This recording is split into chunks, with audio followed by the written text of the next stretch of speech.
Vous voyez, ces trois énergies sont les trois énergies fondamentales qui tournent dans notre vie et qu'on doit utiliser à bon escient à chaque moment de la journée.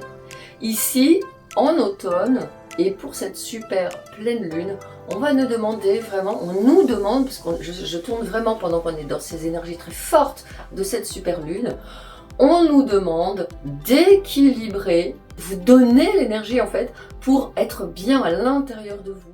Bienvenue dans cette vidéo que je consacre à la charnière de ce mois d'octobre. Nous venons d'avoir une pleine lune en bélier, c'était une super lune en bélier. C'est la troisième des 4 super lunes qui ont lieu en 2024. Et cette super lune, peut-être que vous avez remarqué, avait contre toute attente, en tout cas en ce qui me concerne et en ce que j'ai pu canaliser, une énergie extrêmement bienfaitrice, bienfaisante. C'est comme si ces derniers jours, il y avait eu une espèce d'apaisement, d'ouverture. On a pu le remarquer, déjà on a pu le remarquer avec la météo qui est devenue très douce, très clémente. Il y a eu des réveils aussi lors de cette pleine lune dans la région où je vis notamment, avec des pluies importantes. Mais par ailleurs et néanmoins, il y a comme un espace très vaste. En tout cas, si vous ne l'avez senti, peut-être que vous êtes dans des préoccupations qui vous ont empêché de le ressentir. Mais en tout cas, le message que vous donne cette pleine lune en bélier, cette super lune en bélier, c'est vraiment de vous autoriser à croire, à envisager qu'il est possible d'avoir à tout moment, quand vous en avez besoin, peut-être même le plus besoin, d'un espace très vaste, d'un espace qui est le vôtre. Et contrairement à ce qu'on a été conditionné à faire, c'est-à-dire d'être toujours dans une course vers l'extérieur, une course vers l'école déjà qu'on est tout petit, ensuite une course vers toutes les heures avec la sonnerie comme ça stridente à chaque heure au collège, puis au lycée, etc. Et donc on a été conditionné comme ça, toujours être dans une course avec les devoirs à faire dans une semaine, 2 semaines, et puis les vacances à tel moment, et puis l'orientation, enfin toutes ces choses-là. Et en dehors de ce conditionnement qui nous invite, qui nous demande, qui nous exige de nous-mêmes de se tourner toujours vers l'extérieur, toujours vers le monde, toujours pour faire plus, cette super lune en bélier vous invite à aller vous tourner à l'intérieur et à élargir cet espace qui est le vôtre. Et c'est une demande très importante parce que plus vous élargissez, plus vous allez dans cet espace de vastitude qui vous donne de la place, du temps, de l'espace pour vraiment laisser émerger qui vous êtes véritablement, et c'est la question de cette super lune en bélier, eh bien vous verrez qu'autour de vous, plus le monde va aussi en réponse, vous laissez de la place, vous laissez de l'espace, vous laissez du temps et vous permet de rejoindre votre but, vos projets, vos envies, vos besoins, vos obligations aussi, mais à partir de cet espace qui est véritablement le vôtre, votre vous authentique, votre soi authentique. Le signe du bélier, c'est le premier signe de la roue astrologique, c'est-à-dire qu'il va arriver juste en face de maintenant, en octobre, il va arriver fin mars. Et donc, il y aura la nouvelle lune en bélier, la nouvelle année astrologique. Et cette pleine lune qui arrive à l'entrée en plein automne, on va dire, à l'entrée de l'hiver qui va se produire bientôt, pour les orientaux, l'hiver commence le 4 novembre et le 21 décembre, c'est vraiment le cœur de l'hiver. Et donc vous voyez que moi je suis vraiment, j'ai adopté cette vision des cycles de la Terre en me disant oui en effet, en octobre il y a le vent qui souffle, il y a les pluies qui tombent, il y a des espèces de tornades comme ça, avant progressivement en novembre l'endormissement de la Terre, en tout cas dans l'hémisphère nord où je vis, où vous êtes la majorité à vivre, avant l'endormissement de la Terre, qui jadis et encore naguère se recouvrait d'un manteau neigeux, qui protégeait la Terre du froid, qui s'endormait, la nature cessait ses activités, les animaux cessaient de produire, tout le monde se reposait, tout le monde descendait dans la grotte, beaucoup d'animaux rentrent sous terre, rentrent dans les écorces des arbres, rentrent dans leur grotte, dans leur tanière. Nous aussi, les nuits sont beaucoup plus longues, donc on rentre à l'intérieur. Et pour moi, cette pleine lune en bélier, cette super lune, en plus elle est grosse comme ça, elle vous invite vraiment à regarder comment vous allez pouvoir, pendant tout cet hiver qui vient jusqu'au printemps, aller aménager, organiser, déployer, développer votre tanière intérieure et donc par là même aller nourrir cette part de vous qui a besoin de s'exprimer, qui a besoin de se déployer, de se développer, mais dans un espace circonscrit, dans l'espace intérieur de qui vous êtes, de là où vous êtes.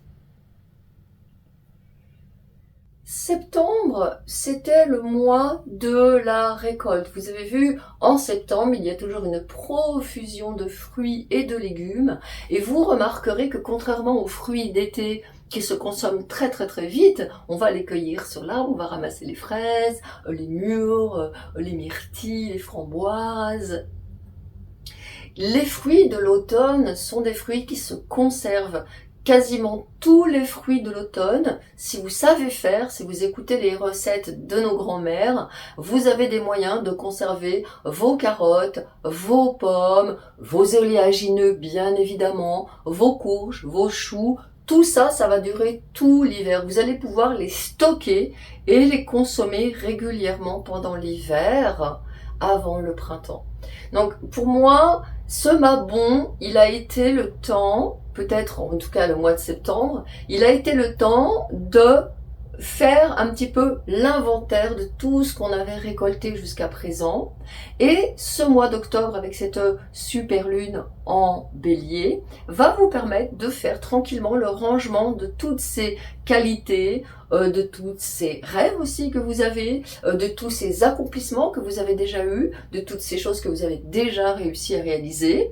Et vous allez pouvoir tranquillement nourrir votre être intérieur, qui vous êtes véritablement, avec, je continue à garder la métaphore de la nourriture, avec des nutriments qui sont tous très colorés, orange, rouge, jaune. Ce sont les couleurs des centres sacrés et du plexus solaire et du centre racine. Donc on va pouvoir nourrir les centres énergétiques du bas du corps, nourrir notre ancrage. Les arbres perdent petit à petit leurs feuilles. Pourquoi? Simplement parce que la sève arrête de circuler à l'extérieur dans le monde pour rentrer à l'intérieur du tronc et ne nourrir que le tronc et les racines et éventuellement les branches, mais les branches arrêtent de pousser. Donc pour moi, cette saison-là, et cette super lune-là, elle nous montre, parce que la pleine lune, elle est toujours là pour nous montrer ce qu'il y a à dégager, ce qu'il y a à éclairée, elle nous met un spot même au milieu de la nuit. Moi, ça fait plusieurs jours que je me lève tôt dans la nuit, autour de 5 heures du matin, je suis en pleine forme et je peux commencer tout de suite ma journée avec mes pratiques spirituelles. Et je suis actuellement dans la matinée, je tourne votre vidéo, je suis en pleine forme, mais je ne vais pas oublier que dans cet après-midi, je vais devoir prendre un petit espace, un petit temps pour aller me mettre dans la grotte et dormir et ne rien faire. Donc vous voyez, ces trois énergie d'action, de faire les choses, énergie de se reposer et énergie d'aller à l'intérieur sont les trois énergies fondamentales qui tournent dans notre vie et qu'on doit utiliser à bon escient à chaque moment de la journée.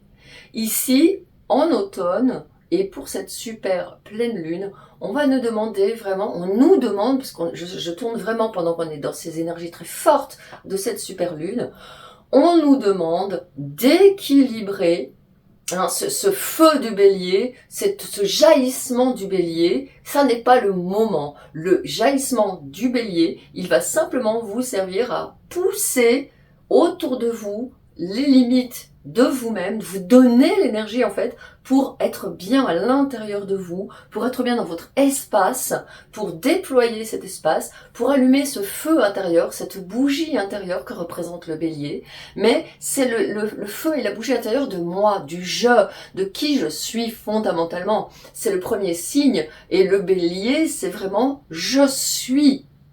Et donc vous allez pouvoir, pendant toute cette semaine, voire les 2 semaines qui viennent, vous allez pouvoir vraiment faire ce travail de regarder, voilà c'est vraiment le message que je reçois, regardez ce qui vous pousse, l'impulsivité de Mars, l'impulsivité du bélier, et jusqu'où ça a ses limites.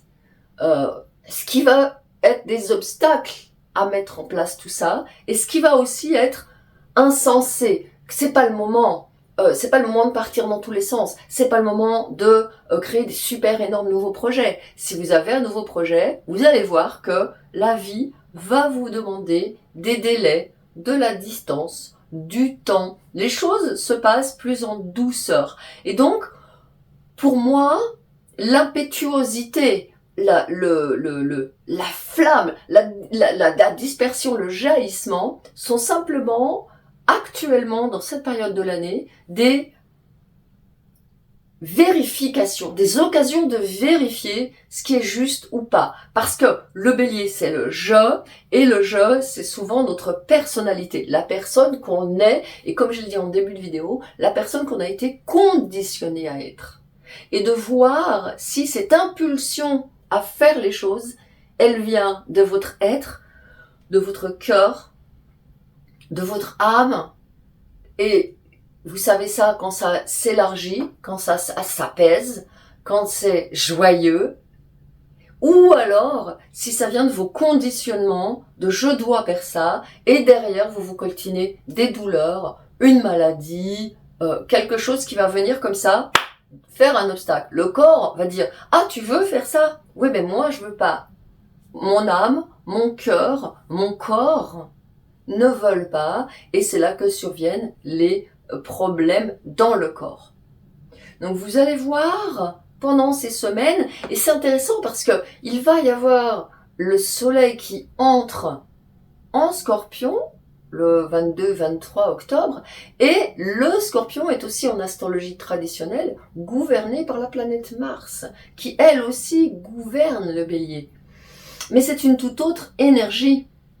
Le Mars du Bélier, c'est un Mars qui est tourné vers l'extérieur, alors que le Mars du Scorpion, c'est un Mars qui est tourné vers l'intime, vers nous-mêmes, vers faire tomber toutes les constructions, les conditionnements de notre petite personne, de notre petite personnalité, les faire tomber, soit en nous mettant des obstacles intérieurs, avec des éveils, des illuminations, des prises de conscience, des fins, des ruptures, soit avec l'extérieur, avec des conflits, des clashs, des accélérations d'énergie dans nos environnements proches, des questionnements dans nos contrats. Est-ce que nos contrats, avec nos proches notamment, les contrats très forts qu'on a, ça peut être aussi les contrats de travail, est-ce que c'est toujours d'actualité?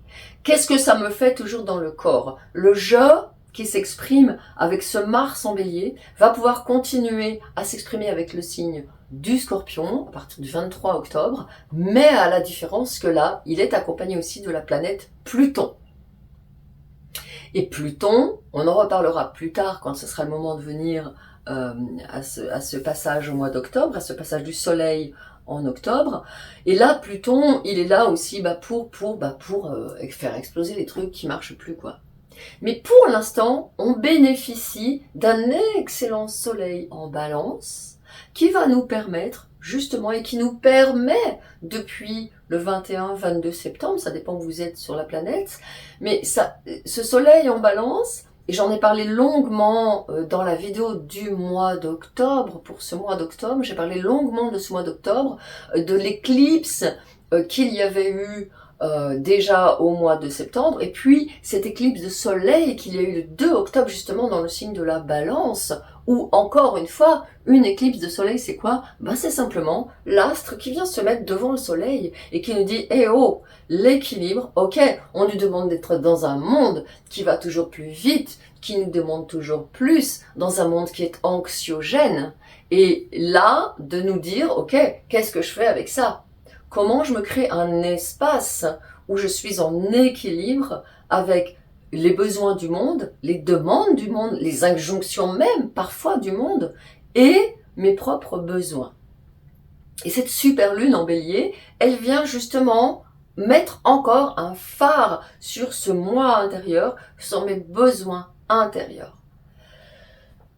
Pour vous prendre un exemple tout simple, c'est le mien. Vous avez dû remarquer, j'en ai déjà parlé dans la vidéo pour octobre, que j'ai sorti le 6 octobre. Vous avez pu remarquer, à juste titre, que j'étais beaucoup moins présente sur les réseaux. Vous avez pu remarquer que pourtant, comme vous pouvez le voir ici, je suis en pleine forme. Rien n'a changé dans ma vie, dans mes projets, mais simplement que ces énergies, ces éclipses qui ont lieu à la fois en poisson et en balance, me demandent de réajuster, et maintenant cette super lune en bélier me demande de réajuster les exigences de YouTube, les exigences de ma communauté, les exigences de personnes qui veulent plein de guidance à 3 choix, et puis les exigences de mon âme, de mon être, qui demande dans cette période d'intériorisation à produire moins dans le monde et à être dans quelque chose de beaucoup plus intime, de beaucoup plus silencieux. Il y a vraiment cette notion de silence, et je sais qu'encore une fois, vous serez là, les personnes qui doivent être là seront là aujourd'hui pour bénéficier de cette vidéo et pour voir comment vous raisonnez avec les canalisations que j'ai reçues, c'est-à-dire, comme je le disais, en faire moins dans le monde, mais c'est pas que ça y est, je ne vais plus faire de vidéos 3 choix, je ne vais plus rien faire sur YouTube. Non, c'est simplement, actuellement, mon âme, mon corps, mes énergies me demandent d'en faire moins. Et par ailleurs, elle me demande de vous proposer des lives, donc dans quelques jours, je pense que ça va être, dimanche dans l'après-midi, je me sens vraiment bien de me mettre ici au coin du feu, je ne sais pas encore, pour vous faire un petit live comme ça, où je répondrai aux questions que vous m'aviez posées par mail. J'avais écrit à toutes les personnes qui sont abonnées à ma newsletter de me poser des questions. Ces questions, je les ai travaillées, je les ai classées, je les ai organisées, je les ai regroupées. Ça m'a pris du temps cet été, et je souhaite maintenant, je sais que l'heure est là pour y répondre, parce que je sais que moins de personnes vont être concernées par ces réponses aux questions, mais que vous, certainement, comme vous faites partie de cette communauté qui est la mienne, dans ma newsletter surtout, mais aussi sur YouTube, vous allez sentir que quand je réponds à la question de quelqu'un, eh bien, ça va vous donner à vous aussi des clés.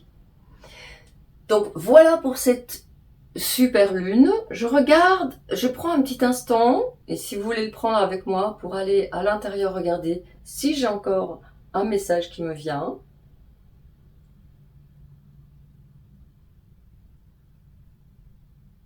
Oui, j'ai un dernier message qui me vient, qui est de vraiment regarder comment vous entrez en relation avec ce que je viens de décrire jusqu'à présent. Les injonctions que vous avez du monde, les ordres que vous vous donnez à vous, les critiques que vous vous faites à vous. On est en train de me demander, de vous dire, ou de vous demander, oui, de regarder ça, précisément de dire, ok, comment je m'évalue, comment je me juge, qu'est-ce que je pense de moi, où est cette part de moi qui ne m'aime pas, hein? Et cette part de moi qui ne m'aime pas, c'est aussi une part de moi qui n'aime pas les autres. Donc, si c'est difficile pour vous de faire cette introspection, parce qu'il est beaucoup plus difficile de s'aimer soi-même que d'aimer les autres, contrairement à ce qu'on nous fait croire aujourd'hui dans le développement personnel. La paix intérieure commence par l'accueil de l'autre, dans le respect et dans la compréhension que l'autre vient avec son lot de souffrances, de préoccupations, de traumatismes, etc., d'événements, de circonstances de vie. Et donc, regardez, si c'est difficile de regarder ce que vous faites en relation avec vous-même, regardez comment vous vous comportez en relation avec d'autres, parce que ça dit beaucoup sur votre relation à vous-même. Je ne vais pas rentrer dans le détail, peut-être que ce message va percuter certaines personnes, peut-être que pour d'autres vous allez dire mais je comprends rien à ce qu'elle dit. C'est ok, ça veut dire que pour l'instant, ça n'est pas une préoccupation qui sera la vôtre pendant cette super lune en bélier. Mais voilà, c'est le dernier message qui m'est venu, c'est vraiment de regarder comment vous pouvez accueillir l'autre, quel qu'il soit, parce que là on est avec le bélier, c'est vraiment moi dans le monde, quel qu'il soit, hein, le moi et l'autre, la maison 1, la maison 7 en astrologie. Donc regardez comment vous accueillez l'autre et ça va donner une information sur comment vous vous accueillez. Je reviendrai là-dessus de toute façon dans mes lives pour vous aider justement à mieux naviguer dans ces circonstances de vie, dans ce monde qu'est le nôtre actuellement. Je vous mettrai bien sûr, comme je le fais depuis bien longtemps sur Marguerite et ailleurs, à disposition les outils que j'ai utilisés pour faire ce travail qui m'a amené à être là où je suis aujourd'hui. Voilà, vous pouvez me partager bien sûr en commentaire ce que vous avez perçu de cette super lune. C'est toujours éclairant pour moi déjà, hein, pour voir un petit peu comment vous vivez, qui vous êtes, comment vous vivez dans votre vie. Et c'est aussi éclairant pour les personnes de la communauté. J'ai remarqué qu'il y avait beaucoup de dialogues dans les commentaires. Il y a des dialogues spontanés qui s'instaurent. Moi j'aime beaucoup. Je n'interviens jamais dans les dialogues. C'est les vôtres, c'est votre espace de dialogue. Oui, partagez-nous comment vous vivez maintenant cette entrée d'hiver, comment vous vous projetez dans le printemps, dans la nouvelle année astrologique. Est-ce que vous pouvez le faire? Est-ce que vous ne pouvez pas le faire? Quels sont vos obstacles? Hein, la lune, la pleine lune, elle est là pour mettre le spot sur nos obstacles. Sous la vidéo, je vous mets, pour vous accompagner, ma guidance pour octobre, qui est aussi valable pour novembre. Hein. À la fin de mon extension, les guides m'ont dit « Ok, ça c'est valable jusqu'à une bonne partie du mois de novembre, voire la fin du mois de novembre. Donc vas-y, je vous repropose cette guidance qui est valable encore pour au moins 1 mois et demi. Et puis, je vais vous mettre différentes petites choses dessous. Vous n'aurez qu'à jeter un petit œil, c'est sous la vidéo, dans la description. Je vous ai mis un lien aussi vers ma boutique parce qu'il y a des petites choses qui sont intéressantes, des tout petits soins, des petits voyages énergétiques comme ça, rapides, ponctuels, pour vous accompagner à faire ce travail d'intériorisation. Et puis moi, je vous retrouve à très bientôt. Je vous dis certainement ce week-end pour un live, si les guides sont là avec moi pour vous l'offrir. Voilà, je vous souhaite une excellente super lune, un excellent week-end après cette super lune et je vous dis à très bientôt.